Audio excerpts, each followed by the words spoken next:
கர்த்தருடைய பரிசுத்த நாமம் மகிமைப்படுவதாக. இன்று நம்முடைய தியானத்திற்காக சங்கீதம் 27. கர்த்தர் என் வெளிச்சமும் என் இரட்சிப்புமானவர், யாருக்கு பயப்படுவேன்?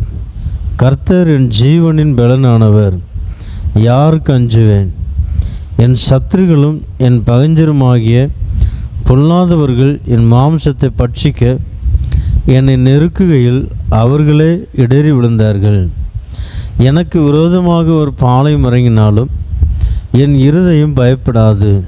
என்மேல் யுத்தம் எழும்பினாலும் இதிலே நான் நம்பிக்கையாக இருப்பேன். கர்த்தரிடத்தில் ஒன்றை நான் கேட்டேன், அதையே நாடுவேன். நான் கர்த்தருடைய மகிமையை பார்க்கும்படியாகவும் அவருடைய ஆலயத்தில் ஆராய்ச்சி செய்யும்படியாகவும் நான் என் ஜீவனுள்ள நாளெல்லாம் கர்த்தருடைய ஆலயத்தில் தங்கியிருப்பதையே நாடுவேன். தீங்கு நாளில் அவர் என்னை தம்முடைய கூடாரத்தில் மறைத்து என்னை தமது கூடார மறைவிலே ஒளித்து வைத்து என்னை கன்மலையின் மேல் உயர்த்துவார். இப்பொழுதும் என் தலை என்னை சுற்றிலும் இருக்கிற என் சத்துருக்களுக்கு மேலாக உயர்த்தப்படும். அது நிமித்தம் அவருடைய கூடாரத்திலே நான் ஆனந்த பலிகளை இட்டு கர்த்தரை பாடி அவரை கீர்த்தனம் பண்ணுவேன். கர்த்தாவே, நான் கூப்பிடுகிற சத்தத்தை நீர் கேட்டு எனக்கு இறங்கி எனக்கு உத்தரவு அருளிச் செய்யும். என் முகத்தை தேடுங்கள் என்று சொன்னீரே, உம்முடைய முகத்தையே தேடுவேன். கர்த்தாவே, என்று என் இருதயம் உம்மிடத்தில் சொல்லிற்று.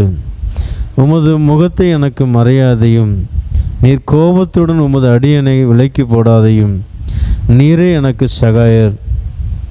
என் இரட்சிப்பின் தேவனே, என்னை நெகிழ விடாமலும் என்னை கைவிடாமலும் இரும்.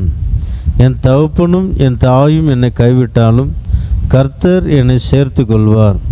கர்த்தாவே, உமது வழியை எனக்கு போதித்து என் எதிராளிகளின் நிமித்தம் செவ்வையான பாதையில் என்னை நடத்தும். என் சத்துருகளின் இஷ்டத்துக்கு என்னை ஒப்புக்கொடாதையும். பொய் சாட்சிகளும் ஆக்கிரமித்து சீர்கிறவர்களும் எனக்கு விரோதமாக எழும்பியிருக்கிறார்கள். நானோ ஜீவனுள்ள தேசத்திலே கர்த்தருடைய நன்மையை காண்பேன் என்று விசுவாசியாதிருந்தால் கெட்டு போயிருப்பேன். கர்த்தருக்கு காத்திரு, அவர் உன் இருதயத்தை ஸ்திரப்படுத்துவார். திடமனதாக இருந்து கர்த்தருக்கே காத்திரு. ஹல்லேலூயா. நாம் இன்று தியானத்துக்குரிய வசனம் 5வது வசனம். தீங்கு நாளில் அவர் என்னை தம்முடைய கூடாரத்தில் மறைத்து என்னை தமது கூடார மறைவிலே ஒளித்து வைத்து என்னை கன்மலையின் மேல் உயர்த்துவார். தீங்கு நாளில் என்ன செய்கிறாராம்? கூடாரத்தில் மறைத்து ஒளித்து வைக்கிறாராம். கன்மலையின் மேல் உயர்த்தவும் செய்கிறாராம். அவருடைய பிள்ளைகளை கர்த்தர் ஒருபோதும் தீங்கு நாளில் ஒப்பு கொடுக்கிற தேவன் அல்ல. தாவீதுடைய வாழ்க்கையில் எத்தனையோ தீங்குகள் வந்தது. ஒரு தீங்கு கூட ஆண்டவர் தாவீதை ஒப்பு கொடுக்கலை. அவனுடைய பிராண சத்ரு 2 முறை பார்த்தார். ஆனால் அந்த பிராண சத்துனுடைய கரத்தில் தாவீதை ஒப்பு கொடுக்கலை. இன்னும் எத்தனையோ தீங்கு பார்க்கலாம். ஒரு ராஜா கிட்ட போகும்போது பைத்தியக்காரனாக போகிறான், தாவீது போகிறார் இல்லையா? அதிலும் தேவன் பாதுகாத்தார். எத்தனையோ விதவிதமான ஆபத்து, விபத்துகள், தீங்குகள் வந்தது தாவீதுடைய வாழ்க்கையில். கர்த்தர் ஒரு தீங்கு கூட தாவீதுடைய வாழ்க்கையில் அனுமதிக்கலை. அதே போல் கர்த்தரை நம்புகிற விசுவாசிக்கிற உங்களுடைய வாழ்க்கையிலும் ஒரு தீங்கும் வரவே வராது.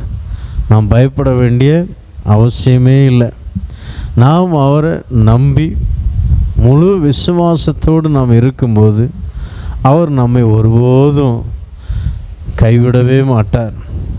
அதே சங்கீதத்தில் தான் கீழே சொல்லப்பட்டிருக்கும் 10வது வசனத்தில், என் தகப்பனும் தாயும் கைவிட்டாலும் கர்த்தர் என்னை சேர்த்து கொள்வார். எல்லாரும் தகப்பனும் தாயும் கைவிடுவாங்களா? இந்நாட்களில் அநேகரை பார்க்குறோம். அநேக தாய்மார்கள் பண்ணுற கூத்து பார்க்குறோம், கேள்விப்படுறோம் இல்லையா?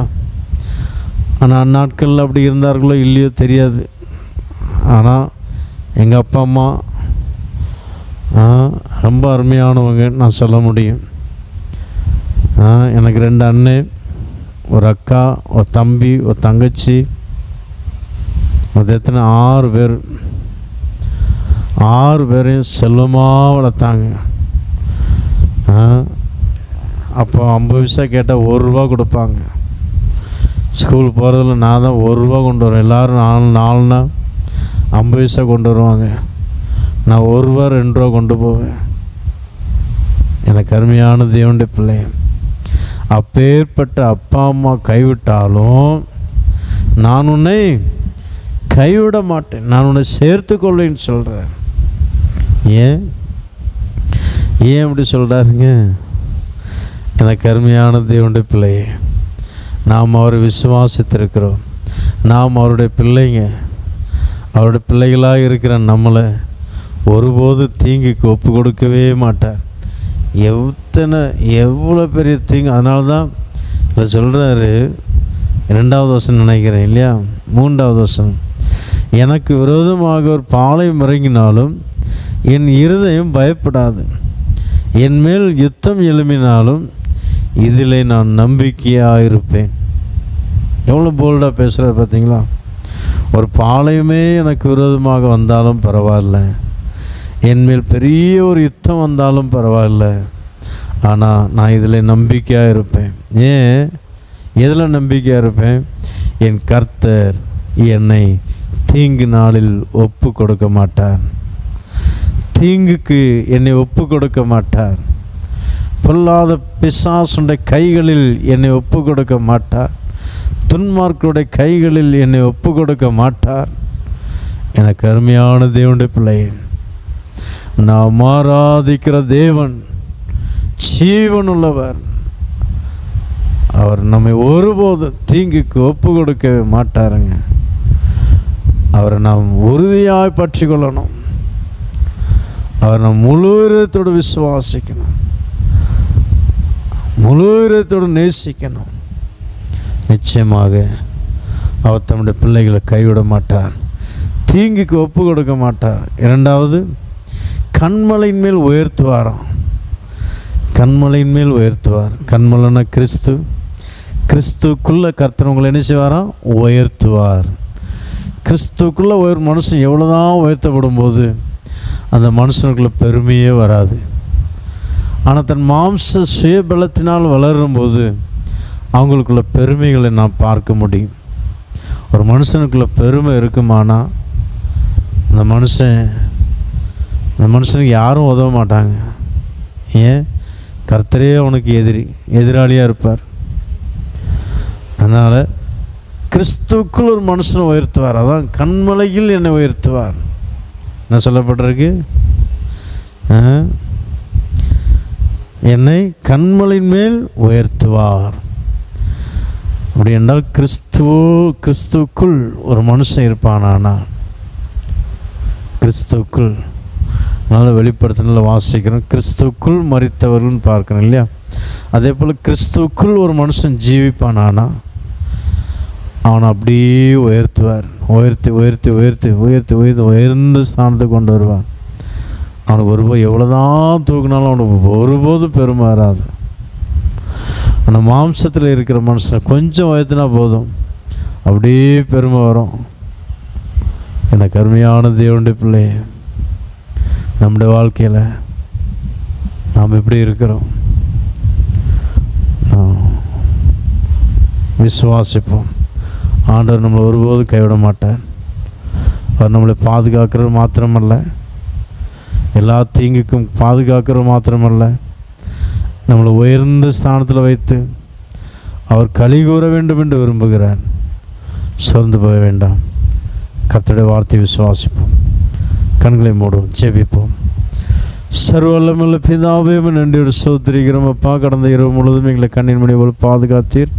உமக்கு நன்றி செலுத்துகிறோம். இந்த புதிய நாளை காண உதவி செய்து உமக்கு நன்றி செலுத்துகிறோம். நாள் முழுவதும் பிரச்சனைகளோடு கூட இருக்கட்டும். எல்லா விபத்துகளுக்கும், பிசாசுடைய கிரைகளுக்கும், பொல்லாத மனுஷனுடைய கிரைகளுக்கும், உங்களுடைய வார்த்தையின்படியே எல்லாவித தீங்குக்கும் எங்களை விலக்கி காத்துக்கொள்ளும். ஆண்டவரே, இல்லை அநேக குடும்பங்களில் வியாதினால், சமாதான இன்மையினால் அநேக குடும்பங்களில் கஷ்டப்படுகிறார்களப்பா. ஒவ்வொருத்தருக்காக ஜெபிக்கிறோம். சமாதானம் நதி போல ஓடி வரட்டும். தெய்வீக சுகம் அப்பா, அப்பா சுகத்தை கொடுங்க. பலவீனமாக வியாதியாக இருக்கிற ஒவ்வொருத்தருக்கும் இயேசுவின் நாமத்தினால் சுகத்தை கொடுக்கும்படியாக நாங்கள் ஜெபிக்கிறோம். நம்முடைய நாமம் மேம்படட்டும், கிருபை கூட இருக்கட்டும், ஆசீர்வதியும் அப்பா. நாள் முழுவதும் எல்லா ஊழியருடைய பிரயாணங்களிலும், விசுவாசனுடைய பிரயாணங்களிலும், வேலை செய்கிற இடங்களிலும் நீர் பாதுகாத்துக்கொள்ளும். பிள்ளைகளை பாதுகாத்துக்கொள்ளும். ஸ்கூல் போகிற பிள்ளைகள், காலேஜ் போகிற பிள்ளைகள் பாதுகாத்துக்கொள்ளும். பிரச்சனை கூட இருக்கட்டும். பெரிய காரியம் இயேசு கிறிஸ்துவின் நாமத்தில் வேண்டிக் கொள்கிறோம் எங்கள் ஜீவனுள்ள நல்ல பிதாவே. ஆமேன், ஆமேன். கர்த்தர் உங்களை ஆசீர்வதிப்பாராக. ஆமேன்.